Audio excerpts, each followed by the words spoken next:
anni fa inni qarib ujibu da'watad da'i idza da'an falyastajibu li wal yu'minu bi la'allahum yarshudun.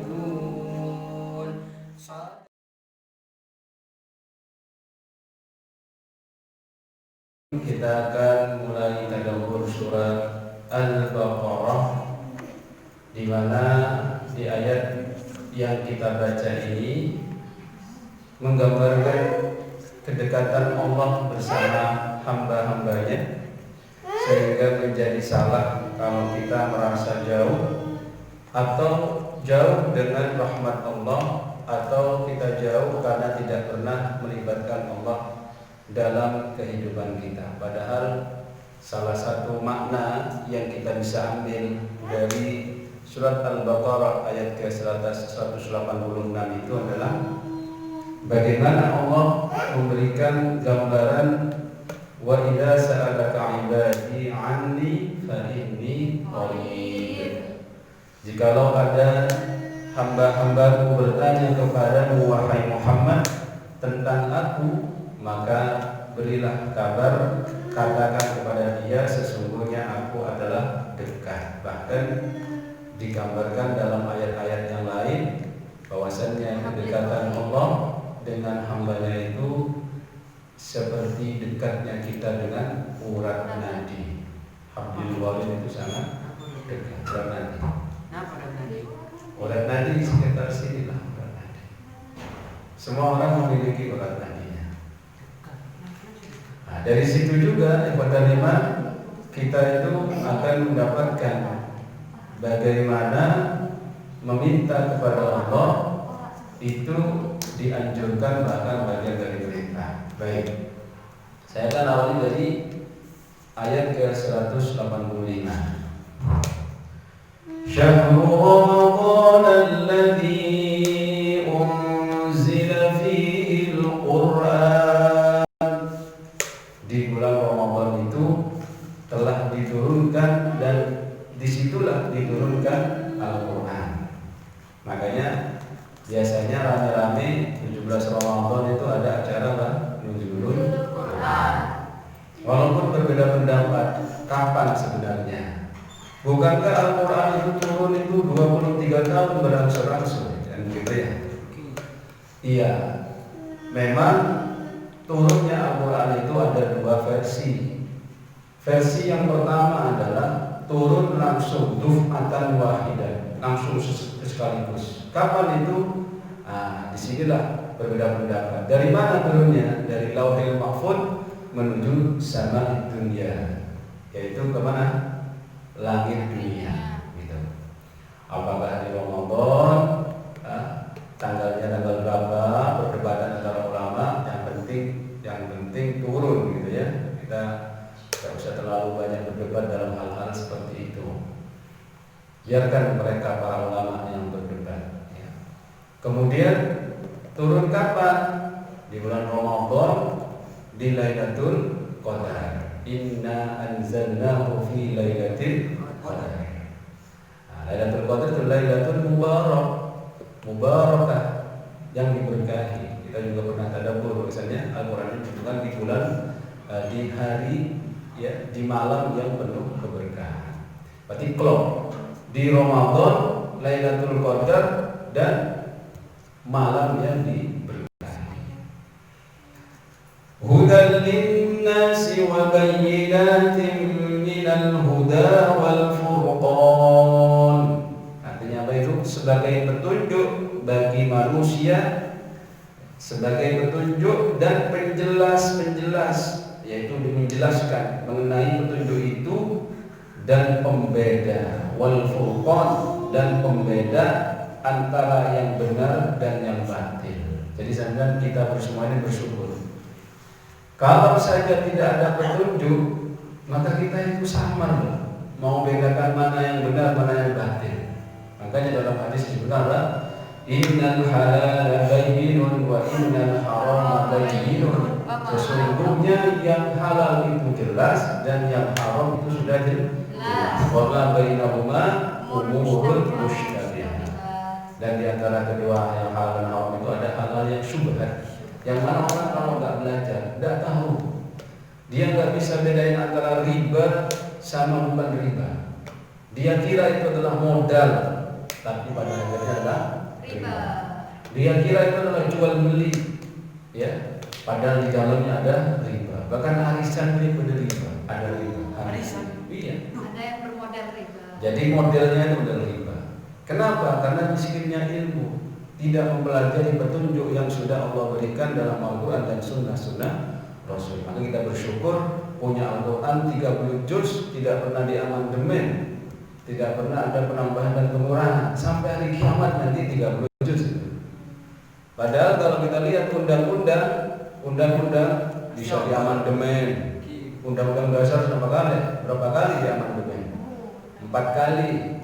Tahun 99, 2000, 2001, 2002. Saya hafal karena dulu ujian CPNS itu saya hafalin. Wah,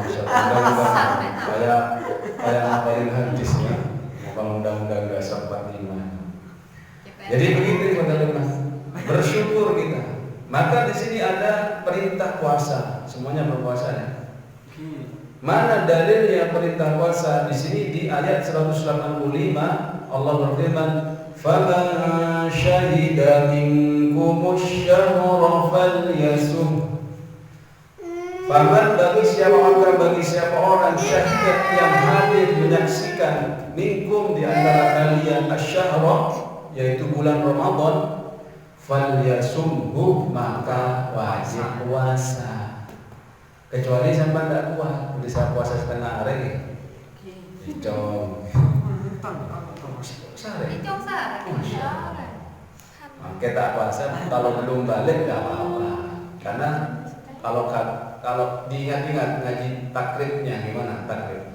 Yang mewajibkan orang puasa ada 4, yaitu al-Islam wal bulu, Islam balik, terus apa? Al-aql, mukallaf, punya akal. Lalu al-qudrah ala shaum, mampu. Ada orang itu sudah balik tapi tidak mampu karena sakit. Islam itu tidak ada istilahnya syariat Islam itu membunuh dan menyengsarakan orang. Jadi tidak ada ceritanya orang mati gara-gara puasa. Kenapa mati itu? Puasa. Corona bukan gara-gara puasa katanya. Itu tidak mungkin, karena kalau orang yang nggak mampu puasa maka nanti ada solusi. Mungkin karena terlalu tua. Jadi panjenengan kalau kita ini punya mbah, punya kakek udah terlalu tua, jangan dipaksa puasa. Ayo kayak puasa kayak biar husnul khotimah kayak. Enggak buat aku juga buat puasa kayak Ramadan ini wajib loh dia. Nanti kalaupun mati husnul khotimah. Itu dosa cucunya, enggak dikasih apa-apa sampai mati itu dosa. Cucu saya tulisan saya tak ajar. Baik. وَمَنْ كَانَ مَرِيضًا أَوْ عَلَى سَفَرٍ فَعِدَّةٌ مِنْ أَيَّامٍ أُخَرَ. Ini jawabannya. Barang siapa di antara kalian itu adalah sakit atau musafir, maka silakan diganti di waktu yang lain. Tapi sampai harus dilihat. Ini safarnya itu adalah safar tawil atau cuman safar qasir. Kalau sini ke Bangkalan nggak usah mungkel. Loh, kamu nggak puasa? Mau safar kemana? Ke Gebang atau ke Belega? Itu enggak itu. Sini Belega berapa kilo? Sana nanti mangsa mau mudik, nggak usah mungkel. Nanti mungkel makan dulu di pinggirnya jalan situ. Allah ya. Kamu kok nggak puasa, Mbak? Ya, saya kan mudik katanya, safar musafir. Itu musafir yang 84 km kurang lebihnya begitu. Dan ada yang mengatakan musafir yang masyakoh itu rasanya berat sampai. Sampai bisa jadi sampai ke Jakarta itu udah keringetan sama sekali. Dari rumahnya pakai Alphard, terus pindah naik Garuda, turun naik Alphard lagi, sampai rumahnya keringet saja enggak. Saking kayanya. Opernya ada yang bawain itu. Ayo, sak dompetnya bawa. Orang kaya, jangan macam-macam ya. Itu yang berterima. Kemudian Allah Subhanahu wa taala berfirman, yuridullahu bikumul yusra wa la yuridu bikumul usra. Allah menginginkan terhadap kalian dengan syariat itu apa? Al-yusra, kemudahan. Ma'al usri yusra. Setelah ada kesulitan, ada kemudahan. Ayo coba tadabbur. Syariat apa sih yang memberikan kemudahan Anda itu? Contohnya kalau puasa Anda musafir, kalau tidak kuat daripada muntah-muntah, dikasih kesempatan untuk mongkel, tapi juga harus nyaur nanti di hari lain. Syariat apa lagi? Anda sholat tidak bisa berdiri, ya, bisa dengan duduk. Nggak bisa duduk, bisa dengan apa sih? Tidur, berbaring. Waduh, nggak bisa sholat sambil tidur. Nggak bisa, nggak sah. Ya, berbaring. Itu memilih kata-kata harus pintar itu. Nanti sama ngajar, nggak bisa duduk, tidur sambil tidur sholat. Katanya, Pak Ustadz ini gimana? Sholat sambil tidur. Kalau berbaring ya, kalau sambil tidur, gini itu biasa. Itu kemudahan yang Allah berikan kepada kita melalui syariat. Oh, karena sakit tidak bisa nyentuh air, bisa tayamum pakai debu, gitu ya. Itu yang makanya. Dan tayamumnya kalau mandi besar bukan gulung-gulung di padang pasir, tapi cukup seperti dia berwudu. Hanya beda niat saja. Inilah syariat. Karakteristiknya itu yuridullahu bikumul yusra wa la yuridu bikumul usra. Jadi Allah menginginkan dengan syariat ini kemudahan untuk kita, bukan menginginkan kesulitan. Walitukmilul iddata walitukabbirullaha ala ma hadakum wa la'allakum tashkurun. Ayat 182 akhir itu. Dan Allah menghendaki apa? Hendaklah kamu mencukupkan bilangannya dan mengagungkan Allah atas petunjuknya yang diberikan kepadamu agar kamu bersyukur. Nanti kalau kita setelah puasa, ya, kalau enggak 29 kan 30, kalau itu iddah. Kemudian terakhir kita Allahu Akbar, Allahu Akbar, Allahu Akbar, la ilaha illallah, wallahu akbar. Itu wajib takbir. Nanti ada takbiran, ya, istilahnya itu. La'allakum tashkurun, agar kalian bersyukur. Kemudian ayat 186. Ini dalil kalau kita ini berdoa kepada Allah, di antaranya ada yang mengatakan jangan teriak-teriak. Ya Allah, bisa. Allah itu dekat kok. Dari doanya versi rocker. Ya Allah, kulitan di mesin. Ya Allah, ini kapan pelan-pelan, yang penting pasti minta. Ini mumpung bulan Ramadan ya, katanya. Wa idza sa'alaka 'ibadi 'anni fa inni qarib. Wa idza dan tatkala disa'alaka, sa'ala jaluk atau bertanya ka ing sira Muhammad. Siapa yang bertanya itu ibadi, siapa hamba-hamba ani tentang aku, fa inni maka katakan sesungguhnya aku ini kata Allah qaribun, dekat. Jadi sampai itu kalau ada orang tanya gimana Tuhan, lu kok bisa, dia itu kehilangan Tuhannya. Ya, karena dia nggak kenal sama Tuhannya. Makanya juga kalau berdoa, ayo berdoanya itu apa? Dengan khufyah, dengan suara yang lembut, ya. Kalaupun sampai itu tidak terdengar di samping kanan kalian, kecuali sampai ada tujuan ya. Yang kan terus atuh nang pikir Allah. Ya Allah, kula terus lewat apa kula. Kalau yang dulu ya serah. Tambah pesen masih juga cedik. Dari sejuta gitu. Dari sampean cara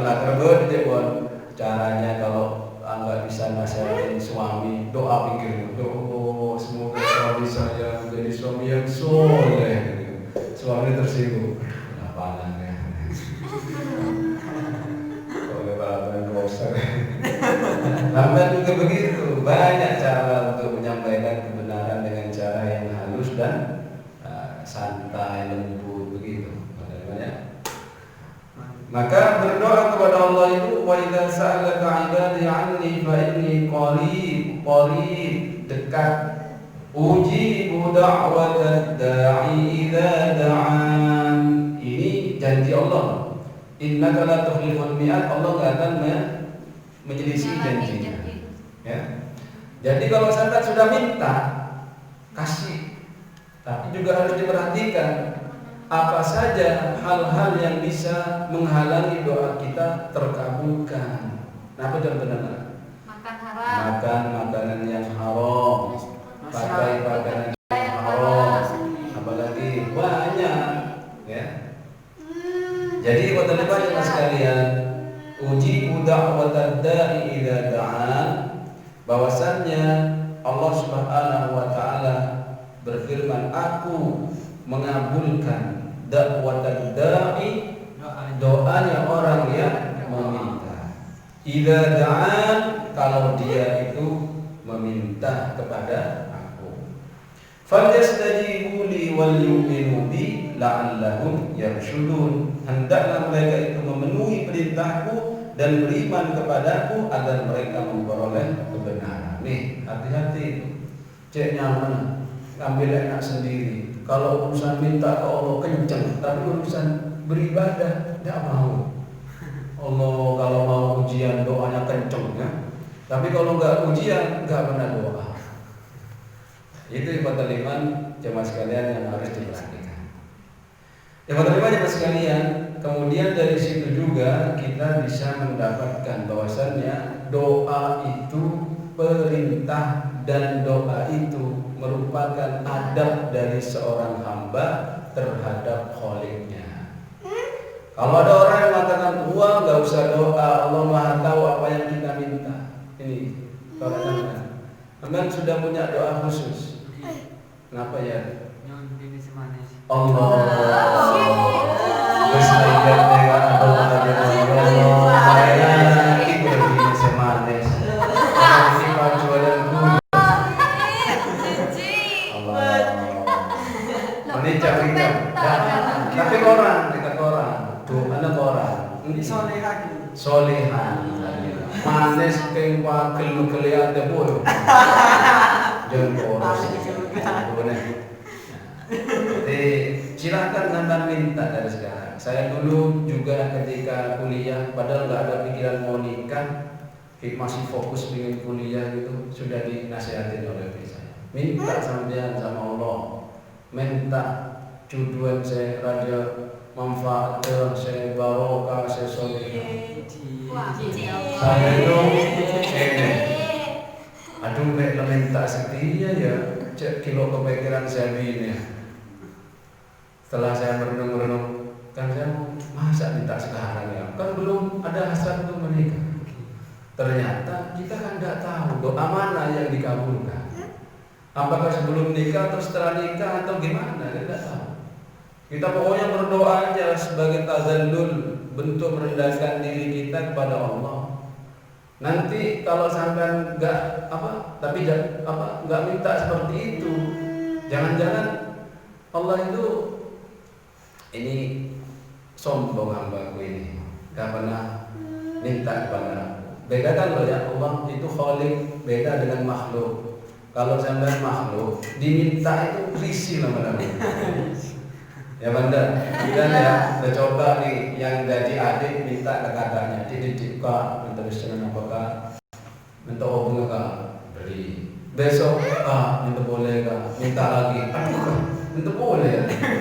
Besok lagi, kak, minta boleh kak. Waduh sampai gergetan, karena makhluk ini bukan goni, bukan kaya, fukorok. Tapi kalau Allah ghaniyun, bahkan Allah ini akbar, sambil minta apa saja, jangan nanggung minta. Karena itu sampai mau kaya atau miskin cukup, ya minta sama ya Allah, saya ingin ya Allah menjadi orang kaya sekaya Abdurrahman bin Auf, Utsman bin Affan yang bisa dihantarkan dengan kekayaan itu kepada surga. Jangan. Hamba terlalu ini sedang apa? Penting bine Pak. Ini kurang ini. Minta sama Allah, jangan hanya yang penting perempuan Pak, istri saya minta itu. Minta, ya Allah berikan saya istri sesolehah Siti Khadijah, secantik Siti Aisyah. Dari malaikat, lu siapa bro?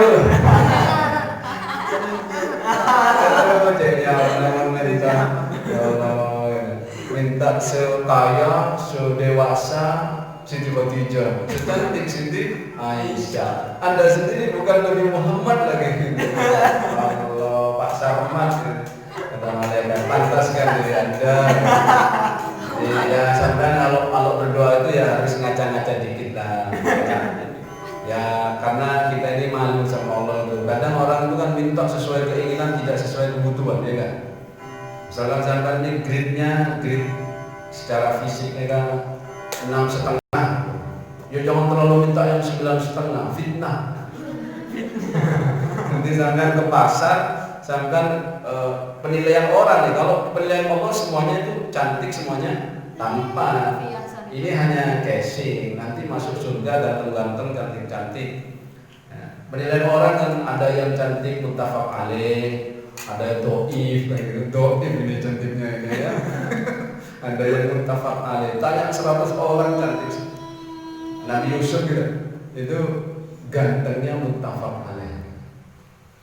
Oh nih Hamzah kan muttafaq alaih nama mutorin nama gitu. Auto. Sampai menabiatannya dari Ibu Cibi pasti paling ganteng. Kalau ingin menghibur diri, tanya ke ibu sandan sendiri. Mi, boleh mereka saya ini ganteng. Waduh paling ganteng. Sakelean paling ganteng cowok. Sakso cari yang paling ganteng. Bahkan Kabupaten Bangkalan kamu paling ganteng. Ada boleh cowok, ada boleh. Cara menghibur diri. Pokoknya banyak cara menghibur diri.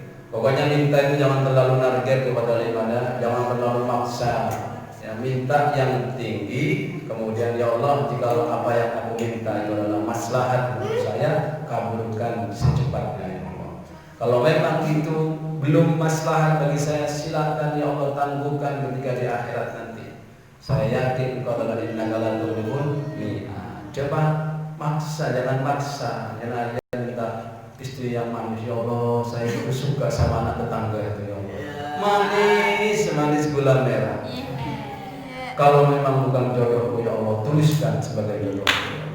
Kalau memang dia sudah ada jodohnya ya Allah, matikan dulu.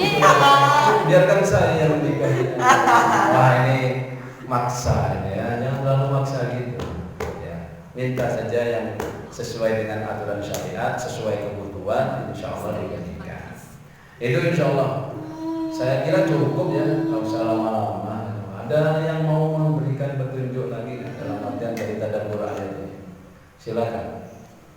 Dari 2 ayat ini, ada nggak petunjuk yang belum kita bahas? Masalah doa, masalah bulan Ramadan, dan kedekatan Allah bersama hambanya. Ada lagi? Sudah tidak ada, Masya Allah. Sudah, ya.